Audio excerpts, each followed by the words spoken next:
Ron Hextall's offseason at all, and I've made no secret of that.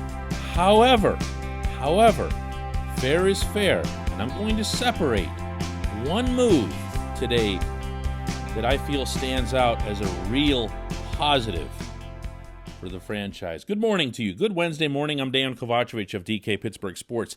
This is Daily Shot of Penguins. Comes your way bright and early every weekday morning. If you're into football and or baseball, I also offer up daily shots of Steelers and Pirates right where you found this. I like Brock McGinn.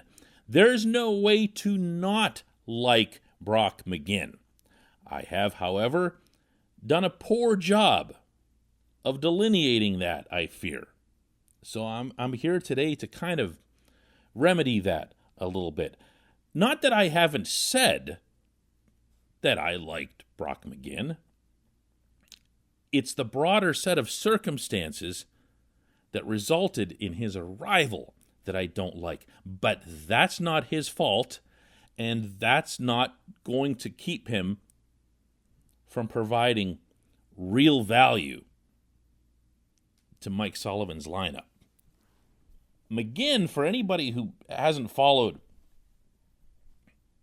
his career in Carolina, he's a guy that scored at a little bit of a higher rate than Brandon Tanev, but he's also something of a nuisance. He's a disruptor.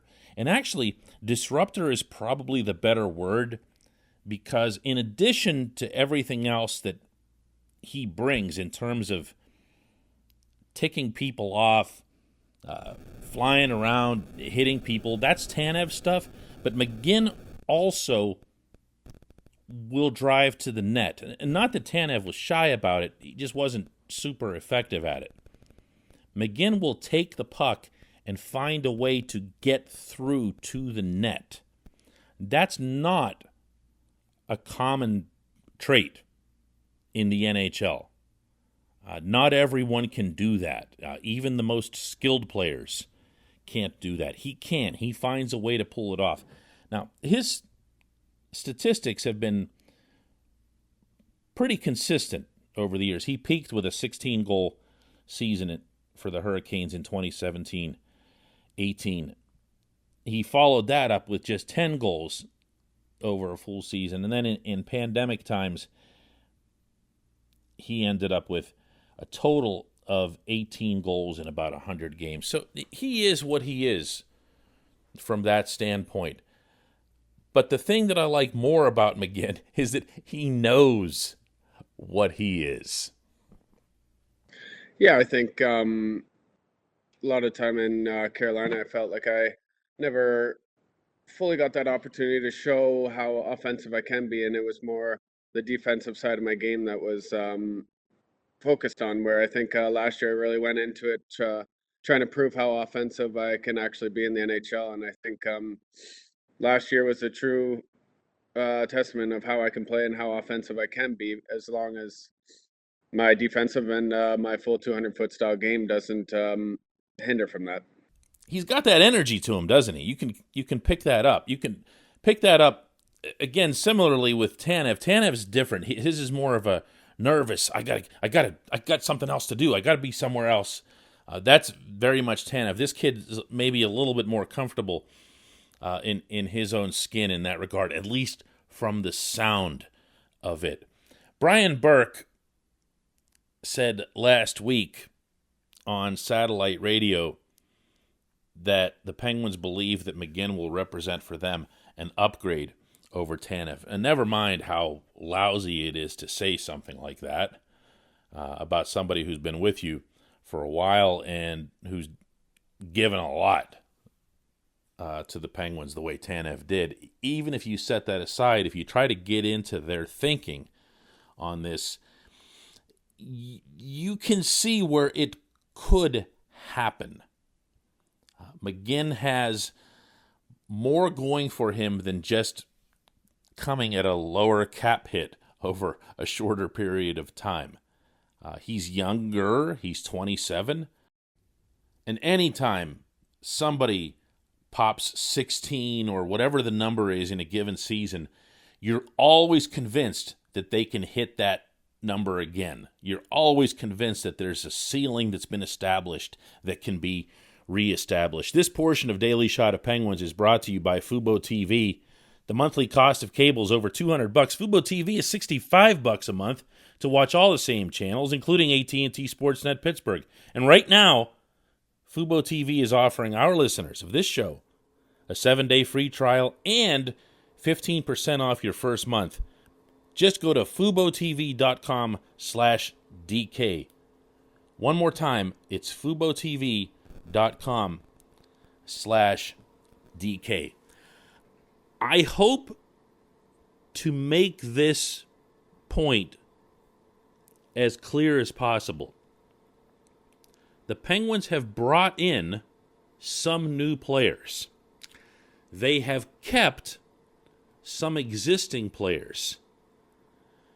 In none of these cases, not even with the Anaheim guy, who I constantly have to keep looking up his name. I don't know why I have like this mental block about the Anaheim guy. But in none of these cases do I say, hey, that player stinks. That player's going to hurt the Penguins. I don't happen to believe that.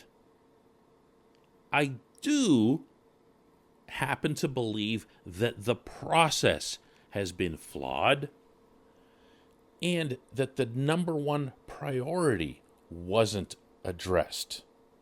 That, of course, being goaltending.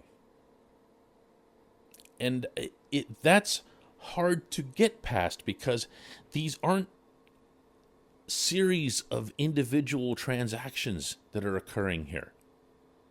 It's either the retention or the construction of a hockey team, underscoring team. And the Penguins had, past tense, something I felt at the end of last season and yes, into the playoffs, that was worth keeping. And you know who agreed with me on this? The Penguins. Okay? Vocally, passionately, from the team's on-ice leadership to the head coach, to the GM, to the president of hockey operations, one after one after one. All they'd like to do is to keep this team together. The only thing that was going to keep them from doing that was going to be, A, the Seattle expansion draft, in which you had to lose one player, not two. B, salary cap, always an issue, but other teams find a way to manage it. And C, free agency, specifically as it was going to relate to Cody Ceci. And all the Penguins did in that context was to go 0 for 3. So I do hope that there can be a distinction here between dissatisfaction with the offseason, with the approach, with the execution, and the individual players.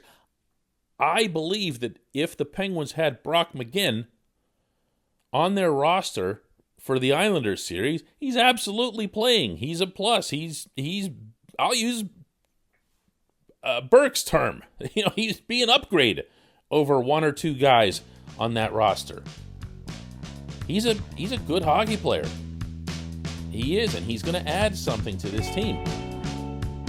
But the way they went about it, I mean, wow, just wow. When we come back, just one question.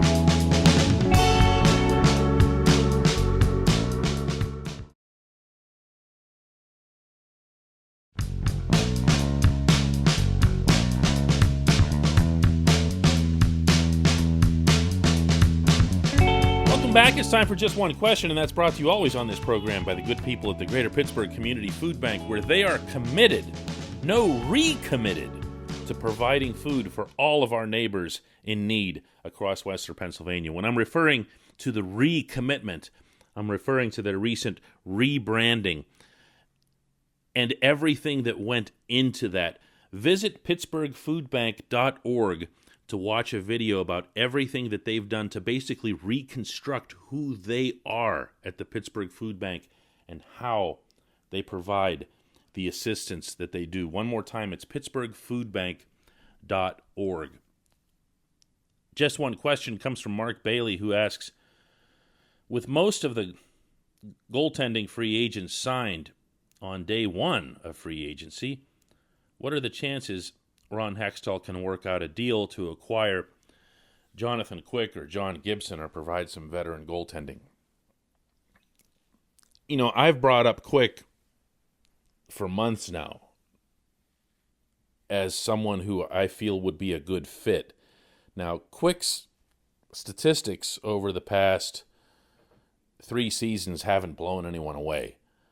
He has not been that version of Jonathan Quick that most of us will have recalled watching during the Kings Stanley Cup runs. And you know how that goes. You remember the best version of someone. He hasn't been that guy. However, for this exercise, I could see him coming in and making a difference. But, ... and I'll get to that in a second. John Gibson is another level entirely. He's making a ton of money with the Ducks. You would have to make massive moves to pull off a trade with Anaheim. Anaheim would have to take on salary. They'd have to take Marcus Pettersson back to start with. And I can't even. There's so much that would involve so many different components to picture a Gibson trade in this direction, not least of which is that Anaheim would have to want to do it. You know, they've got their franchise goaltender. And I never quite figure out what the Ducks are doing because they never really go for any kind of rebuild or anything else. They just seem to keep right along with all their same usual guys and never really changing much, no matter how far they fall in the standings or how flat they are on those occasions when they make the playoffs. There's never really a, whoa, look what the Ducks did. They just kind of stay the same, as if Ryan Getzlaf, Corey Perry are just going to carry the franchise for the next 1,000 years or so. And I know Perry's not there anymore. I'm saying it symbolically. So I have a hard time picturing on the Anaheim end what it is that they'd want, because logic would tell you that they'd want a bunch of prospects and draft picks, but logic isn't how they work there. So what would they seek back? I don't know. Look, I love the idea. I love the idea of John Gibson coming back to Pittsburgh. I just can't put any credence in it. Much less attach something that would sound to you like news or I heard this or I heard that, because I haven't. His name would never come up. So it's a nice thought, Mark. It is, and I appreciate the question, and I don't mean to rain all over it, but I don't know. I don't know where they're getting goaltending from. I just know that they've got to go get it, you know? You got to go get it. Thanks to everybody for listening to Daily Shot of Penguins, and we'll do another one of these tomorrow. Hey everybody, thanks for listening. Please subscribe to our DK Pittsburgh Sports channel, and don't forget to hit the bell to get notified every time we post a new video or podcast.